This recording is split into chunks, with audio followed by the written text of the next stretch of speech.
Assalamu alaikum wa rahmatullahi wa barakatuh. Hey fish family, welcome back to Tabarak Aquatics, and I am Ross. Thank you for coming back to join me in my fish room, so I can share my hobby with you guys.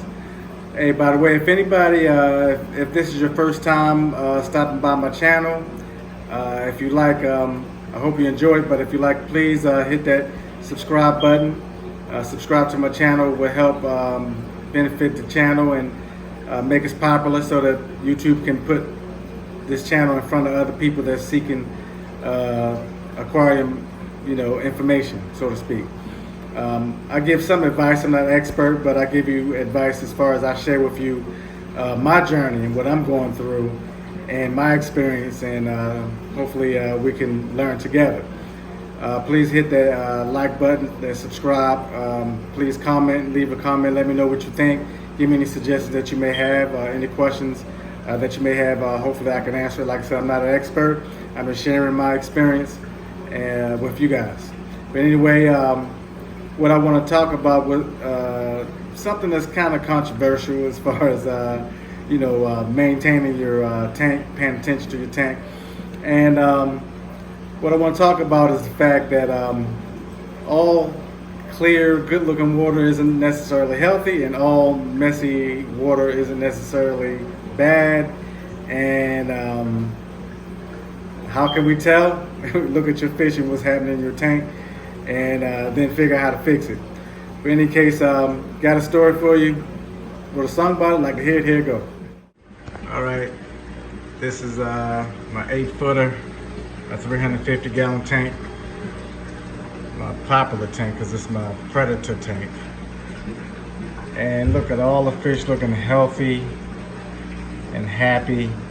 The water's looking nice and clear for a change. They're not kicking up stuff. Maybe because I didn't feed them last night. So you don't have a whole lot of detritus and stuff like this. I fasted them. And there's a reason why I did fast them. But look at the tank, it's looking nice and clear and beautiful. The fish are frolicking around and everything. And the point of this is that I'm gonna check my water parameters and make sure that this tank is as clean and healthy as it looks or appears to be. Sometimes we can get fooled and get blindsided because we think that a good-looking tank is a healthy tank. Not always so. But we're about to find out.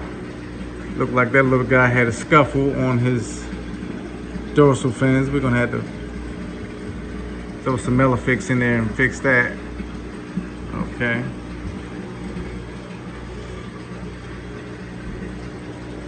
All right, just giving everybody a good look so you can see. All right, so what we're gonna do next is check the health of this tank. All right, let's dive in, stay tuned. All right, I broke out my API master water test kit. All right, so we're gonna find out. Let's get into it. All right, so here's my sump, okay? As you can see, this sump is a beast and it's very efficient. So what I'm going to be doing is using these and collecting water straight out of my sump so I can test the health of my water or the health of my tank. All right. All right, fish family, the verdict is in. It's not good. This is not good. All right, so let me explain to you what we got here first of all. All right, so this is my color chart freshwater master kit test kit. All right, this is pH over here. So this one is my pH, and as you can see, my pH is very low, extremely low. But my pH has always been low. My water pH, the water comes out the tap at a 6.2 pH, maybe 6.4 at sometimes. But with driftwood and all that stuff, my pH drops. But I keep mostly South American fish that either enjoy, tolerate, or prefer a low pH. No problem. I don't keep African cichlids for the most part. All right, so the next thing here is the ammonia, okay? You see this is 0 parts per minute. That's where you really want it at. Usually that's where I'm at, 0 parts per minute. my beneficial bacteria usually converts that over to nitrates and then, converts that over. But what I have here is, this is not zero. This is far from zero. This is bad. This is, I guess we're going to call it 4 parts per million, which is not zero. Very far from zero. Very bad. That's my ammonia spike, okay? Now, we're going to say the ammonia was converted over to nitrites, and my nitrites is zero. Let me get a better view. Nitrites, you see, is zero, okay? So this is good. So that means that I actually have, what that means is that I actually have beneficial bacteria that's working. It is converting the ammonia over to nitrite and the nitrite over to nitrates. It's just that the ammonia, the beneficial bacteria is struggling. It's not efficient enough right now. It's kind of low and it's not doing it efficiently. Now, this here, let's see if we can get this. Here we go. So this is my nitrates, which is dark red, which is not good, which means that it's down here, it looks like it's about 80, it's a little more than 40 parts per million, like 80, almost, maybe we won't call it, yeah, but too high. It's way too high. Usually my nitrates, some people say that's okay, but 40 parts per million is okay. But anyway, my nitrates are usually right around 10 to 20 parts per million. That's usually where my nitrates are. Occasionally it's even at 5 parts per million, but usually around 10 to 20. I do weekly water changes. Now, so I see that my ammonia level is extremely high. I see that it's successfully converting it over to the nitrite and the nitrite over to the nitrate. And the reason why is that here's the ammonia. Oops, here we go with it. Yeah, ammonia. So very high, and we got a beneficial bacteria that chomps on that and converts it to nitrite. So the nitrite is zero, which means that particular beneficial bacteria is doing its job, is converting it over successfully, very successfully, because that's at zero. But this here is the nitrates. Nitrates are very, very high. So how do you handle your nitrates? The water changes and the plants that I have in my sump to absorb the nitrates, okay? So if the nitrates are super, super high like this, even though I just did a 50%, maybe even 60%, but I would call it 50% water change just 2 days ago, and I still have really, really high nitrates, that means that the ammonia level is super high, okay? And I know exactly what I did to cause that, all right? Because I don't have any other casualties. I just had that one casualty in the tank, and I believe that was a byproduct of the ammonia spike. But I don't have any other dead anything in the tank or anything like that. I know exactly what I did, and it's a mistake that I should have known better, but sometimes we get a little cocky and arrogant and get too confident in our equipment and stuff, and we forget to stay humble and not make the same mistake over again. But anyway, I hope I explained that part right there. We're going to move right on over here to the sump so I can show you exactly what went wrong. The explanation is this. I wanted to clean my sump, and against better judgment, I got cocky and comfortable with the idea that, hey, my sump is a beast. My water levels, my water is always awesome. Every time I do a water test, my water is great. I don't ever get any casualties in this tank over here. This sump is a beast. Look at it. And I said, okay, I want to clean. Usually what I do when I'm cleaning my sump, I'll rinse out some of these pads, might change out 1 or 2 pads, and rinse them all out and put it back, and leave this side for the next week or 2, Then I'll come back like maybe a week or 2 later, and maybe even later than that, and rinse out these pads, rinse them out, replace 1 or 2 of them, okay? I never mess with my moving media in here. I got a big pumice block in there at the bottom. You can't see. I got a bag full of lava rocks, and then I got a bunch of lava rocks down here, and plants and stuff in there to eat up the nitrate. Look, the plants are growing. They loving the nitrates. So I got a pump that leads up here to my UV sterilizer and all that. So this is a beast of a for me, and this is the first and only sump that I've ever built, and I'm very proud of it. But I this time got a little cocky. I started cleaning this side, and detritus and stuff started going all over the place. You know, when you're cleaning your sump, detritus start going all. So then I looked over here and said, hey, this looks like this could use a little cleaning too. And next thing you know, I did too much cleaning. I changed out a couple of pads. I rinsed all these out in tank water, of course. But I changed some of them out. Then I changed these out again. I didn't have to bother this because I just cleaned this last maybe a month or maybe 6 weeks prior to that. I didn't need to bother it, but I did. And I did too much. And obviously I disturbed my beneficial bacteria, and I had what you call a serious ammonium spike.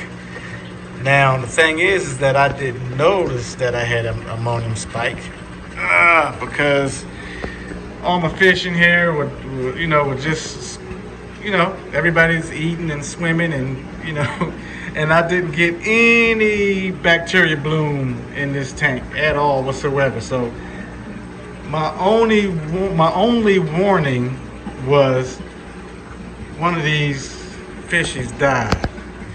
I removed them, of course, and I'm not going to tell you exactly which fish that it was because technically I'm not supposed to confirm nor deny that I ever owned that fish. But let's just say it was a very important fish to me. And for those of y'all that ever watch my channel, you probably figured out which one it is. We're not going to talk about it. But in any case, I found when I immediately, being that I know that, I pay attention to my tank, the fish was dead, I pulled him out, immediately test the water. That's the first thing I'm going to do. It must be something in the water because I know I don't have any disease going on in there. And found that ammonium spike, and immediately what I did was I did a 50% huge water change, and like I said, put in a whole bunch of prom stability, and put in a lot of the Secum. I used the prom safe and put in the Secum stability. Okay, that bought me some time.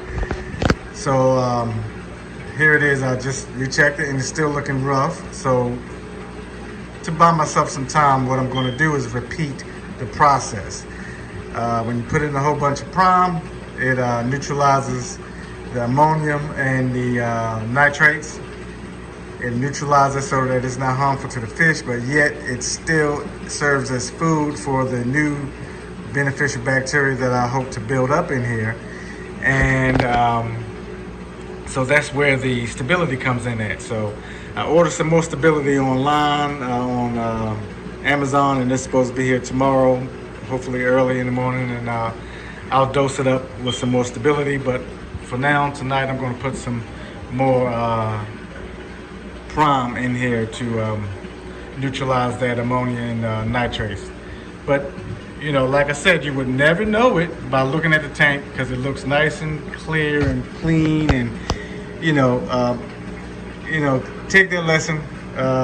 Do not let the smooth taste fool you. Do not be fooled by the fact that the tank looks clean and healthy, and do not get lulled to sleep by the fact that everything is always great in here, because your tank might be a gas chamber and you don't know it. All right, fish family, take that lesson with you. Glad I could share this with you. Thank you. All right, so fish family, that was my little, that's my ongoing project that I'm working on, getting that tank together. But I'm not going to panic. The deal is that pay attention. You see something wrong going on, don't go do and just, knee-jerk reaction. Get to the bottom of it and fast. It do help to have stuff on hand. I always preach that, having stuff on hand. But this time I'm going to I didn't have enough stability. And the reason why I don't have enough stability on hand is because my big tank, I never have any issues out of it, to be honest with you. I got real cocky with that situation there. I don't have any big problems with it. Most I have to deal with it is when those fish fight and scuff each other up and run into stuff, and I might have to, treat them to heal and stuff like that. But never had an issue like that before. Actually, I haven't had an issue like that in any of these tanks in quite a long time. But in case you do have an issue like that, I'm not being sponsored or anything like that, but I'm sharing with you. This Seacom Safe, yeah, it works. So you got Seacom Safe and you have the Seacom Prime. Okay, I use Prime in my smaller tanks, but in my larger tanks I use the Safe because it's cheaper. It goes much further. So what I do is I overdose the tank with Seacom Safe. I put in about 3 to 5 times more. Some people say you can put up to 10 times more, but I put 3 to 5 times more than what's needed to actually get rid of the chlorine in the water. So what that do for me, it don't remove. Some people will tell you that it removes the ammonium and the nitrates. No, it don't remove the ammonium and the nitrates. The ammonium and nitrates are still in there, and you just saw that on my test that I just did. What it do is it neutralizes the ammonium and the nitrates so that it's safe for your fish and it's not killing your fish in the process while you get your ish under control, get your tank under control. It buys you time. So with that time, you got to use it wisely. I did a 50% water change because that was a lot of stress on my fish. Some people won't do that big of a water change because they say, hey, you want to keep that as to feed your new beneficial bacteria that you have to grow. But the thing is, I don't have a bloom. I don't have a bacteria bloom. Therefore, if I don't have a bacteria bloom, then what am I feeding? Right now, I just need to stop the ammonia and the nitrates from killing my fish. All right. So the other thing is this. This is the stability. Okay. I put that dose the tank with stability. Still got just a little bit in here. That's why, and that tank takes a whole lot. So like I said, I ordered some more, but that's the plan. The stability helps rebuild your beneficial bacteria and get your tank healthy again. Another thing I could do if I wanted to, I could borrow bacteria from all these tanks I have in here. And I think I might do that. Just take a pad or a sponge out of each tank and sort of just put it in my sump and help boost this tank beneficial bacteria back to a healthy level. Now I do realize that my tank is very overstocked, but I purposely did that. I overstocked it so that it can balance out the aggression, and I like a lot of fish. I like a lot of action. But I felt comfortable overstocking the tank because, hi, that's my daughter. I feel comfortable overstocking my tank because I have that beast of a sump and I manage it well. I'm on top of my maintenance. I do my water change regularly and all that type of stuff. So I didn't sweat it. But here, lesson learned. Be ready. These things happen in this hobby. Just be ready, and like I said, don't panic. Just have a plan. Okay? Assalamu alaikum wa rahmatullahi wa barakatuh. Thanks for tuning in.